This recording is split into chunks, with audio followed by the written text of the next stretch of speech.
ಒಂದು ರೀತಿಯಲ್ಲಿ ಸಂಭ್ರಮದ ದಿನಾಚರಣೆ. ಈ ಒಂದು ದಿನಾಚರಣೆಯಲ್ಲಿ ಇಂತಹ ಒಂದು ಕಾರ್ಯಕ್ರಮದಲ್ಲಿ ಭಾಗವಹಿಸುವುದು ನನ್ನ ಭಾಗ್ಯ ಅಂತ ನಾನು ಭಾವಿಸ್ತಾ ಇದ್ದೀನಿ. ಈ ಒಂದು ಕಾರ್ಯಕ್ರಮಕ್ಕೆ ನಮ್ಮ ಅನಿಲ್ ಗಾಂಧಿ ಅವರನ್ನು ಕರೆದುಕೊಂಡಾಗ, ಸರ್ ಕೋಲಾರ ಜಿಲ್ಲೆಯಲ್ಲಿ ಒಂದು ಚಿಕ್ಕ ಕಾರ್ಯಕ್ರಮ ಮಾಡ್ತಾ ಇದ್ದೀವಿ, ಅದಕ್ಕೆ ತಾವು ಬರ್ಬೇಕಂತ ಹೇಳ್ತಿದ್ರು. ನಾನು ಹೇಳಿದೆ ಚಿಕ್ಕ ಕಾರ್ಯಕ್ರಮಕ್ಕಿಂತ ಅದು ಚೊಕ್ಕ ಕಾರ್ಯಕ್ರಮ ಇರಬೇಕೆಂದು ನಾನು ಹೇಳ್ತಾ ಇದ್ದೆ. ನಿಜಕ್ಕೂ ಇದು ಚಿಕ್ಕ ಕಾರ್ಯಕ್ರಮ ಅಲ್ಲ, ಆದ್ರೆ ಚೊಕ್ಕ ಕಾರ್ಯಕ್ರಮ ಆಗಿದೆ. ಹಾಗಾಗಿ ಈ ಒಂದು ಕಾರ್ಯಕ್ರಮವನ್ನು ಇಷ್ಟೊಂದು ಪರಿಶ್ರಮದಿಂದ ನಡೆಸಿಕೊಟ್ಟಿರುವಂತಹ ಕರ್ನಾಟಕ ರಾಜ್ಯ ಕ್ರಾಂತಿವೀರ ಸಂಗೊಳ್ಳಿ ರಾಯಣ್ಣವರ ಸಂಘದ ಎಲ್ಲ ಪದಾಧಿಕಾರಿಗಳಿಗೆ ತಮ್ಮೆಲ್ಲರ ಪರವಾಗಿ ಅಭಿನಂದನೆ ಜೊತೆಗೆ ಶುಭಾಶಯ ಹೇಳಲಿಕ್ಕೆ ನಾನು ಬಯಸ್ತಾ ಇದ್ದೀನಿ. ಕೋಲಾರ ಕುರುಬ ಸಂಘದ ಅಧ್ಯಕ್ಷರು ಶ್ರೀ ಮುನಿಯಪ್ಪರವರು ಮಾತಾಡುವಾಗ ರೋಮಾಂಚಕ ಅಂತ ಒಂದು ಕಥೆಯನ್ನು ಹೇಳ್ತಾ ಇದ್ರು. ಅದರೊಂದಿಗೆ ನಾನು ಒಂದು ಕಥೆ ಹೇಳಲಿಕ್ಕೆ ಬಯಸ್ತಾ ಇದ್ದೀನಿ. 30 ವರ್ಷಗಳ ಹಿಂದೆ SSLC ಪರೀಕ್ಷೆಯಲ್ಲಿ ಉತ್ತೀರ್ಣರಾಗಿರುವಂತಹ ಒಂದು ಮಗುಗೆ ಆವತ್ತಿನ ಸಮಯದಲ್ಲಿ ಆ ಜಿಲ್ಲೆಯ ಜಿಲ್ಲಾಧಿಕಾರಿಗಳು ಬಂದು ಪ್ರತಿಭಾ ಪುರಸ್ಕಾರ ಮಾಡ್ತಾ ಇದ್ದಾರೆ. ಆ ಪ್ರತಿಭಾ ಪುರಸ್ಕಾರ ಮಾಡೋ ಸಮಯದಲ್ಲಿ ಆ ಮಗು ಹತ್ರ ನೀವು ಏನಾಗ್ಬೇಕಂತ ಹೇಳ್ತಾ ಇದ್ದಾರೆ.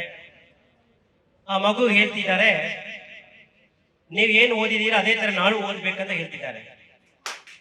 ನಾನು ಓದಿದ ಏನಂತ ಹೇಳ್ತಿದ್ರೆ ಆ ಜಿಲ್ಲಾಧಿಕಾರಿ ಹೇಳ್ತಾರೆ, ನಾನು IAS ಮಾಡಿದ್ದೀನಿ ಅಂತ ಹೇಳ್ತಾರೆ. ಅದಕ್ಕೆ ಆ ಮಗು ಹೇಳ್ತಿದ್ದಾಳೆ, ಅದು ಯಾವ ಕಾಲೇಜಲ್ಲಿ ಓದ್ಬೇಕಂತ ಹೇಳ್ತಿದ್ದಾಳೆ. ಅದು ಕಾಲೇಜಲ್ಲಿ ಓದುವಂತ ಪರೀಕ್ಷೆ ಇಲ್ಲಪ್ಪ, ಪರೀಕ್ಷೆ ಬರೆದು ಉತ್ತೀರ್ಣ ಆಗ್ಬೇಕು, ನೀವು ಡಿಗ್ರಿ ಓದಿದ ಮೇಲೆ IAS ಮಾಡಬಹುದಂತ ಆ ಮಗುಗೆ ಬುದ್ಧಿ ಹೇಳ್ತಾರೆ ಆ ಜಿಲ್ಲಾಧಿಕಾರಿ.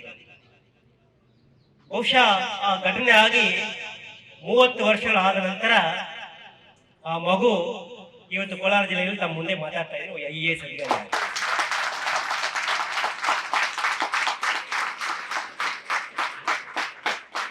ಈ ಘಟನೆಯನ್ನು ನಾನು ಯಾಕೆ ಹೇಳ್ತೀನಿ ಅಂದ್ರೆ, ಇವತ್ತು ನಾನು ಬೆಂಗಳೂರಿಂದ ಕೋಲಾರ ಬರಲಿಕ್ಕೆ ನಮ್ಮ ಟ್ರಾಫಿಕ್ ನಲ್ಲಿ 2 ತಾಸು ಆಗುತ್ತೆ. ಈ 2 ತಾಸು ಮತ್ತೆ ಇವತ್ತು ಏನು 3 ತಾಸು ನಾವು ಕಳೆದೇವೆ, ನಾನು ಮತ್ತು ಶಿವಸ್ವಾಮಿ ಅವರು ಇವತ್ತು ಬಂದಿರೋದು ಕೇವಲ ಸಂಕೇತಕವಾಗಿ ಅಲ್ಲ, ನಮ್ಮಂತವ್ರು ನೋಡಿ ನಿಮಗೂ ಕೂಡ ಒಂದು ಸ್ಫೂರ್ತಿ ಬರಬೇಕು ಅಂತ ಒಂದು ಕಾರಣದಿಂದ ಬಂದಿದ್ದೇವೆ. ಹೀಗಾಗಿ ನಮ್ಮ ಶಿವಸ್ವಾಮಿ ಅವರು ಮಾತಾಡೋ ಒಂದು ಮಾತು ಹೇಳಿದರು, ನಾವು ಎಲ್ಲರೂ ಕೂಡ ಸಾಮಾನ್ಯ ಕುಟುಂಬದಲ್ಲಿ ಹುಟ್ಟಿದ ವ್ಯಕ್ತಿಗಳು. ನೀವು ಹೆಂಗೆ ಬೆಳೆದು ಬಂದಿದ್ದೀರಿ ಅದೇ ತರ ನಾವು ಕೂಡ ಬೆಳೆದು ಬಂದಿದ್ದೇವೆ. ನಾವು ಸರ್ಕಾರಿ ಶಾಲೆಯಲ್ಲೇ ಓದಿ ಬಂದಿದ್ದೇವೆ. ನಾವು ಕೂಡ ಸಾಮಾನ್ಯ ಒಬ್ಬ ನೌಕರರ ಮಗಳಾಗಿ ಹುಟ್ಟಿ ಬಂದಿದ್ದೇವೆ.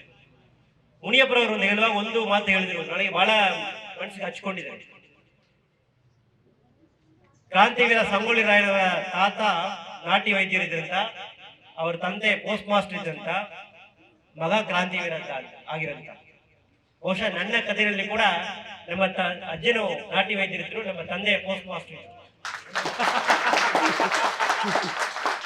ಹಾಗಾಗಿ ನನಗೂ ಈ ಒಂದು ಕಥೆಗೂ ಬಹಳ ಸಂಬಂಧ ಇದೆ. ಮುನಿಯಪ್ಪರವರು ಈ ಕಥೆ ನನಗೆ ಹೇಳಿ ನನಗೆ ರೋಮಾಂಚನ ಆಯ್ತು. ಯಾಕಂದ್ರೆ ನಮ್ಮ ಅಜ್ಜನಿಗೆ ಅಜ್ಜ ಹುಟ್ಟಿದ್ದು ನಮ್ಮ ವಿಜಯನಗರ ಜಿಲ್ಲೆಯಲ್ಲೇ.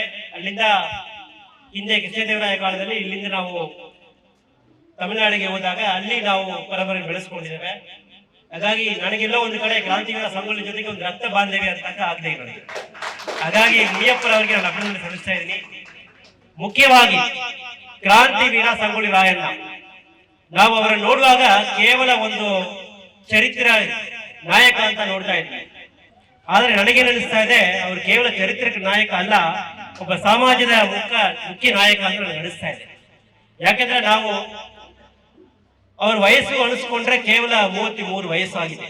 ಅವರು ಮರಣ ಹೊಂದಿದಾಗ ಕೇವಲ 31-33 ವಯಸ್ಸಾಗಿದೆ. ಆ ವಯಸ್ಸಿನಲ್ಲಿ ಅವರು ಮಾಡಿರುವಂತಹ ಹೋರಾಟ, ಅವ್ರ ಕೈಯಲ್ಲಿ ಇಟ್ಕೊಂಡ್ರೆ ಕತ್ತಿ ಒಂದು ಧೈರ್ಯದ ಸಂಕೇತ. ಅವರು ಆವತ್ತಿನ ದಿವಸ ಬ್ರಿಟಿಷರಿಗೆ ವಿರುದ್ಧವಾಗಿ ಹೋರಾಟ ಮಾಡಿದ್ದಾರೆ. ಆ ಹೋರಾಟದಲ್ಲಿ ಧೈರ್ಯವನ್ನು ತೋರಿಸ್ಕೊಂಡಿದ್ದಾರೆ, ಆತ್ಮಶಕ್ತಿಯನ್ನು ತೋರಿಸ್ಕೊಂಡಿದ್ದಾರೆ, ಈ ದೇಶಭಕ್ತಿಯನ್ನು ತೋರಿಸ್ಕೊಂಡಿದ್ದಾರೆ, ಈ ದೇಶದ ಅಭಿಮಾನವನ್ನು ತೋರಿಸ್ಕೊಂಡಿದ್ದಾರೆ. ಇವತ್ತು ಸಂಗೊಳ್ಳಿ ರಾಯಣ್ಣರವರು ನಮಗೆ ಏನು ಬಿಟ್ಟುಕೊಟ್ಟಿದ್ದಾರೆ ಅಂದ್ರೆ, ನಮಗೆ ಕಲಿತುಕೊಂಡಿರುವುದು ಒಂದು ವಿಷಯ ಏನಂದ್ರೆ, ನಾವು ಇವತ್ತು ಈ ಆಧುನಿಕ ಭಾರತ ದೇಶದಲ್ಲಿ ನಮ್ಮಂತಹ ಸಾಮಾಜಿಕ ಆರ್ಥಿಕವಾಗಿ ಹಿಂದುಳಿರುವಂತಹ ಜನಾಂಗದಿಂದ ಬಂದಿರುವಂತಹ ಮಕ್ಕಳು ಈ ಒಂದು ನಿಸರ್ಗ ನಾಯಕ್ಕಾಗಿ ನಾವು ಹೋರಾಡಬೇಕಾಗುತ್ತೆ. ನೀವೆಲ್ಲರೂ ಕೂಡ ಇವತ್ತು ಪ್ರತಿಭಾವಂತ ಒಂದು ಪುರಸ್ಕಾರವನ್ನು ಸ್ವೀಕಾರ ಮಾಡಿಕೊಂಡಿದ್ದೀರಿ. ಅದು ನಿಮಗೆ ನಾವು ಕೊಡುವಂತ ಪ್ರೇರಣೆ. ನೀವು ಉತ್ಸಾಹದಿಂದ ಇನ್ನೂ ಕೂಡ ಜೀವನದಲ್ಲಿ ಮುಂದುವರಿಯಬೇಕಂತ ನಾವು ಹೇಳ್ತಾ ಇರೋದು. ಅರ್ಜುನ್ ಅವರು ಮಾತಾಡುವಾಗ ಅವರ ತಾಯಿ ಬಗ್ಗೆ ಬಹಳ ಸ್ಮರಿಸಿಕೊಂಡಿದ್ದಾರೆ. ನಿಜಕ್ಕೂ ನನ್ನ ಕಣ್ಣಲ್ಲಿ ನೀರು ಬಂತು. ಯಾಕೆಂದ್ರೆ ಅವ್ರು ಹೇಳಿದ್ದು ಆಂಗ್ಲ ಭಾಷೆಯಲ್ಲಿ ಹೇಳಿದ್ದಾರೆ. ಎಷ್ಟು ಜನರಿಗೆ ಅರ್ಥ ಆಗಿರೋ ನನಗೆ ಗೊತ್ತಿಲ್ಲ. ಆದ್ರೆ ನಿಜಕ್ಕೂ ನನಗೆ ಅರ್ಥ ಮಾಡ್ಕೊಳ್ಳುವಾಗ ಬಹಳ ನನಗೆ ಕಣ್ಣಲ್ಲಿ ನೀರು ಬರ್ತಿತ್ತು. ಯಾಕಂದ್ರೆ ಒಬ್ಬ ಮಗು ಬೆಳೆಯಬೇಕಾದ್ರೆ ಒಬ್ಬ ತಾಯಿಯ ಪರಿಶ್ರಮ ಎಷ್ಟಿದೆ ಅಂತ ತೋರಿಸ್ಕೊಟ್ಟಿದೆ ನಾವು. ಅದಲ್ಲದೆ ಮುಖ್ಯವಾಗಿ ಒಬ್ಬ ಮಗು ಬೆಳೆಯಬೇಕಾದ್ರೆ ಆ ಮಗುವಿಗೆ ಆತ್ಮಶಕ್ತಿ ತುಂಬುವುದು ಬಹಳ ಮುಖ್ಯ. ಆ ಆತ್ಮಶಕ್ತಿಯನ್ನು ತುಂಬುವುದು ಎಲ್ಲ ಪೋಷಕರಲ್ಲಿದೆ. ನಾವೇನ್ ನೋಡ್ಕೊಳ್ತಿದೀವಿ, ನಮ್ಮ ಮಕ್ಕಳು ಆ ಮಕ್ಕಳ ತರ ಬರ್ತಾ ಇಲ್ಲ, ಈ ಮಕ್ಕಳು ಬರ್ತಾ ಇಲ್ಲ, ಏನೋ ಒಂದು ಸಣ್ಣ ಪುಟ್ಟ ಕಾಯಿಲೆ ಬಂದ್ಬಿಟ್ರೆ ನೀವು ಇದಕ್ಕೆ ಲಾಯಕ್ ಇಲ್ಲ ಅಂತ ಹೇಳಿ ಅವ್ರಿಗೆ ನಾವು ಪ್ರೋತ್ಸಾಹ ಮಾಡಲ್ಲ. ಆದ್ರೆ ನೋಡಿ, ಇವತ್ತು ಆ ಮಗು ಮುಂದೆ ಬನ್ನಿ, ಅರ್ಜುನ್ ಮುಂದೆ ಬನ್ನಿ. ಇವನಿಗೆ ಮಾನಸಿಕ ಹಿಂಸೆ ಆಗಿದೆ ನಮ್ಮ ಭಾಷೆಯಲ್ಲಿ ಹೇಳಿದ್ರೆ. ಆದ್ರೆ ಮಾನಸಿಕ ಹಿಂಸೆ ವಿರುದ್ಧವಾಗಿ ಇವನು ಧೈರ್ಯದಿಂದ ಹೋರಾಟ ಮಾಡಿ ಇವತ್ತು ಇಡೀ ದೇಶದಲ್ಲಿ ಮೊದಲನೇ ತರಗತಿಯನ್ನು ಪಟ್ಟಿದ್ದಾರೆ, ಮೊದಲನೇ ರ್ಯಾಂಕ್ ಅನ್ನು ಪಟ್ಟಿದ್ದಾರೆ. ಈ ರೀತಿ ಆತ್ಮಧೈರ್ಯ ಕೊಟ್ರೆ ಯಾವ ಮಗು ಕೂಡ ಉದಾರ ಆಗುತ್ತೆ. ಇವತ್ತು ಏನು ಬಂದಿದ್ದಾರೆ ಮಕ್ಕಳು, ಪೋಷಕರು ಮುಖ್ಯವಾಗಿ ಅರ್ಥ ಮಾಡ್ಕೊಳ್ಬೇಕಾಗಿರೋದು ತಂದೆ ತಾಯಿ ಅಥವಾ ಅವ್ರ ಜೊತೆಗೆ ಇರುವಂತಹ ಜನ ಫ್ರೆಂಡ್ಸ್ ಆಶೀರ್ವಾದ ಮಾಡಿದ್ರೆ, ಪ್ರೋತ್ಸಾಹ ಕೊಟ್ರೆ ಯಾರು ಕೂಡ ಒಳ್ಳೆ ಸ್ಥಾನಕ್ಕೆ ಬರ್ಬೋದು ಅಂತ ಹೇಳಲಿಕ್ಕೆ ನಮ್ಮ ಅರ್ಜುನ್ ಅವರು ಒಂದು ನಮಗೆ ಮಾದರಿ ಆಗಿದ್ದಾರೆ. ಅವರಿಗೆ ನಿಮ್ಮೆಲ್ಲರ ಪರವಾಗಿ ನಾನು ಅಭಿನಂದನೆ ಸಲ್ಲಿಸ್ತೀನಿ. ಅವರ ತರ ನಾವು ಕೂಡ ಯಾವುದೇ ಕಷ್ಟ ಬಂದರೂ ಕೂಡ ಆ ಕಷ್ಟದಲ್ಲಿ ನಾವು ಕೂಡ ಬೈಕೋಟಿ ಮಾಡಿ ಗೆಲ್ಲಬೇಕು. ಆ ಗೆಲ್ಲುವಂತ ಮನಸ್ಸಿಗೆ ನಿಮ್ಮಲ್ಲಿ ಇರಬೇಕು. ಅದಕ್ಕೆ ನಾವೆಲ್ಲರೂ ಕೂಡ ನಿಮ್ಮ ಜೊತೆಗೆ ಇರ್ತೀವಿ. ಮತ್ತೆ ಮುನಿರಾಜರವರು ಮಾತಾಡುವಾಗ ಒಂದು ಮಾತು ಹೇಳಿದ್ರು, ಈ ಒಂದು ಕಾರ್ಯಕ್ರಮ ಮಾಡೋದಕ್ಕೆ ಬಹಳ ಕಷ್ಟಪಡ್ತಾರೆ. ಮುನಿರಾಜರವರು ನನಗೆ 1 ಗಂಟೆಗೆ ಸಿಕ್ಕಿದಾಗ ಮಾತಾಡ್ತಿದ್ರು.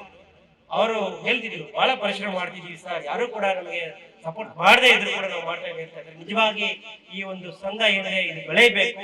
ಈ ಸಂಘದ ಪದಾಧಿಕಾರಿಗಳ ಕಾರ್ಯಕ್ರಮ ಬಹಳ ಯಶಸ್ಸಾಗಬೇಕು. ಅದಕ್ಕೆ ನಾವೆಲ್ಲರೂ ಕೂಡ ಕೈ ಸೇರಿಸಬೇಕಾಗುತ್ತೆ. ಯಾಕಂದ್ರೆ ನಾವು ಕೇವಲ ಬಾಯಿನಲ್ಲಿ ಮಾತಾಡಿಕೊಂಡು ಪ್ರೋತ್ಸಾಹ ಮಾಡೋದು ಸಮಂಜಸವಾಗಲ್ಲ.